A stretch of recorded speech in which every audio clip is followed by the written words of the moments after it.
the dual status commander of Title 10, Brigadier General Charles Morrison.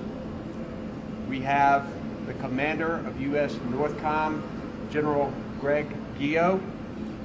We also have our Secretary of Department of Public Safety, Eddie Buffalo, our Secretary of Department of Military and Veterans Affairs, Greer Martin. We also have our Secretary of Department of Public Safety, Eddie Buffalo. I've already recognized you. Our Colonel, Commander of the North Carolina National Guard is with us today, Freddie Johnson. And we also have our Acting Assistant Secretary of Defense, Rebecca Zimmerman, here. There is progress in Western North Carolina toward recovery. We are grateful for the thousands of local, state, and federal officials who are working in a coordinated way to bring relief to the people here who have suffered from an unprecedented, devastating storm. We know that there is much more to do, but we know that the people here are determined and resilient. We're also grateful for communities that have pulled together like never before. We're grateful for the volunteers and the communities of faith who have coordinated their efforts with government officials to make sure that we are reaching the people who need to be reached. Please know that anyone who needs help, we are determined to provide it to them. Right now, we have 1,700 active duty National Guard activated. And one of the purposes of this event today is to talk about the integration of our U.S. Armed Forces with our National Guard, with our FEMA forces who are here on the ground, with our state emergency management and state and local law enforcement officers. We're grateful for the work that has gone on. We know that there is much more to do. We're still opening roads. We're still working to reach communities. We still have search and rescue occurring as we speak. But we know the people of North Carolina and will pull together, and that the people of Western North Carolina will recover from this storm and will work to be more resilient than ever. I'm now going to recognize the Administrator of FEMA, Deanne Criswell. Administrator. Thank you, Governor, and good morning, everybody. I've been here in North Carolina for a week now, a week today. I've visited over a dozen of communities with the Governor. I've been side by side with Governor Cooper talking to mayors, talking to local officials, talking to the local sheriffs, talking to the fire chiefs, and hearing from them, listening to what their needs are to support their community, and to make sure that we are bringing in the resources that are needed. And I want to assure you, as I have told the Governor, that we at FEMA and the entire federal family are here to support the needs of these communities in delivering exactly what they want, where they want, and when they need it. I listened to these local officials during these visits to identify what else needed to come in. One of the things we identified was the ability to get commodities from the points of distribution to the front doors, because we knew that there were a number of isolated and limited access communities that were out there. I am so appreciative that my DoD colleagues are here with us today to support us in this critical mission. The Title 10 forces, as you'll hear from, are augmenting the incredible work that the National Guard has been doing since day one, helping us to truly meet people where they are and bring them these basic needs to help during this response. An event of this size requires significant support, and it requires that support from the entire federal family. I have been coordinating with my counterparts from all of the different departments and agencies to make sure we're bringing in what we need to support this community. I have engaged with their senior leadership, and to date, we have brought in nearly 3,400 federal responders from across the different departments and agencies to North Carolina. This is 20 different departments and agencies bringing in these responders. This is on top of the 1,500 personnel from the Department of Defense that you'll hear from, as well as the thousands that you heard from Governor Cooper and the National Guard, and all of the first responders that have been out in these communities since day one. This is a big team, but this is what is required. I have seen and I have led complex events. This is a complicated event, but let me be clear, FEMA is good at complexity. Our team, we are coordinators, we are collaborators, we are problem solvers, but we are also part of a larger team. And so I am grateful to be surrounded here today by my partners from the Department of Defense who are so committed to helping us support this mission. And together we will be here with North Carolinians as long as it takes. And with that, I'll turn it over to General Morrison. Thank you, ma'am.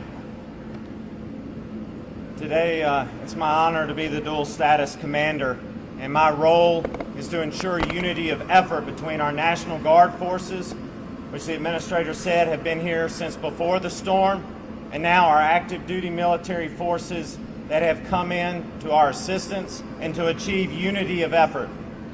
Today, the citizens of North Carolina have a joint task force that's made up of over 3,300 both active duty and National Guard military forces.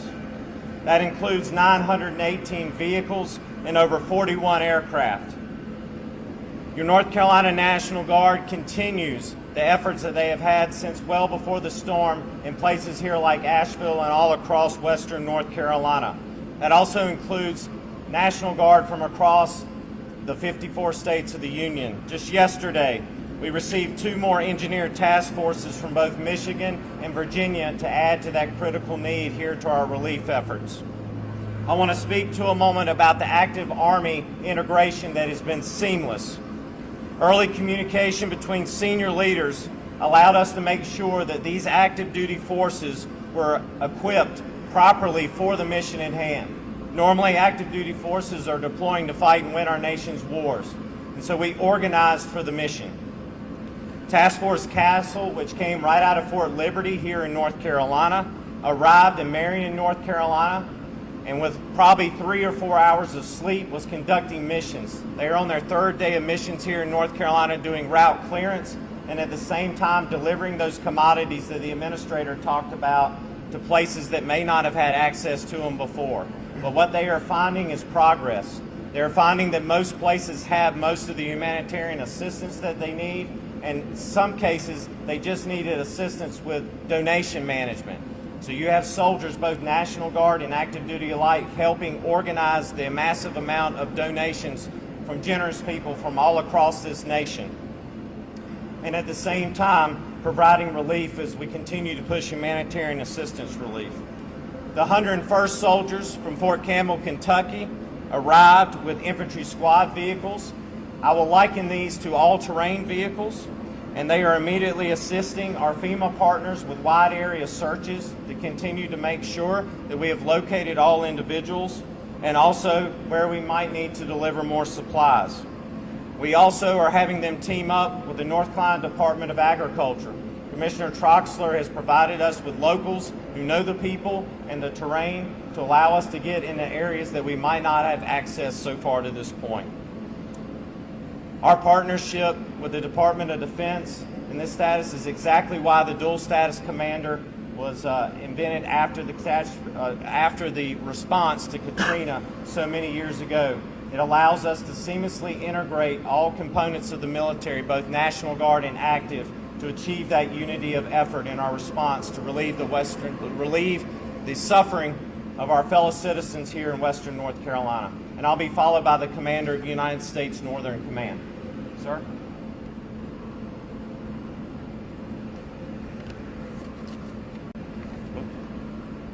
I'm General Greg Eo. I'd like to thank Governor Cooper, Administrator Criswell, and Brigadier General Morrison.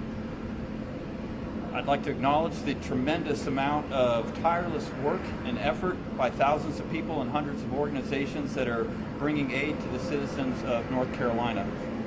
As the commander of U.S. Northcom, we're honored to support the state, FEMA, and the dual status commander, Brigadier General Morrison, by providing active duty forces in a number of areas that can fall under his command and control, using the dual status commander role that comes from the President through the Secretary of Defense at the request of Governor Cooper, which allows him uniquely to command and control both state and federal forces at the same time.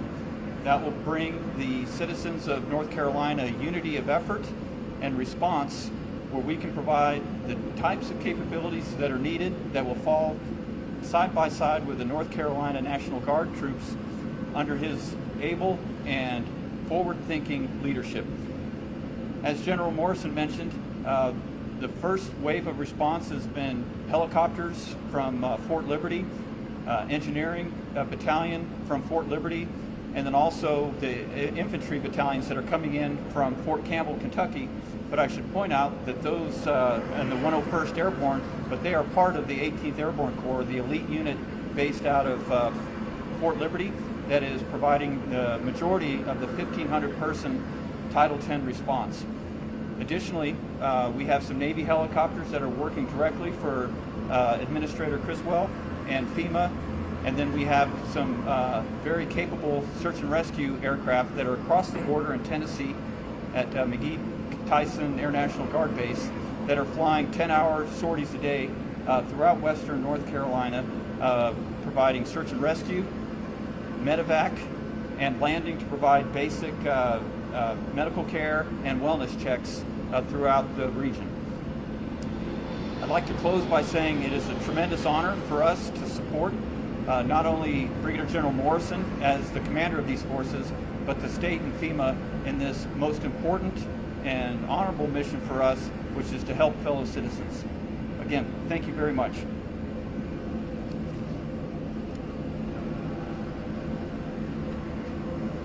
Okay, we'll be glad to take your questions.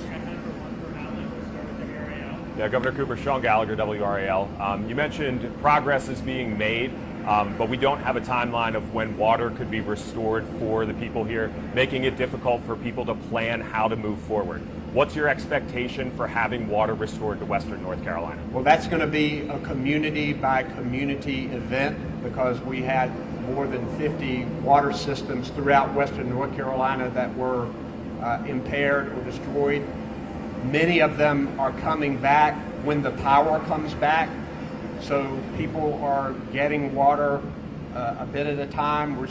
By that I mean that communities are coming on one at a time. We're seeing progress in that. As for Asheville and the places in Buncombe County it serves, it's still going to be a while. There is progress being made, but we don't know yet. We have engineers from the U.S. Army Corps of Engineers who are here working with civil engineers and others to make sure that we are doing everything we can to get water back on all over Western North Carolina. But we don't have a specific timeline on Asheville Buncombe right now. Do you have anything on that?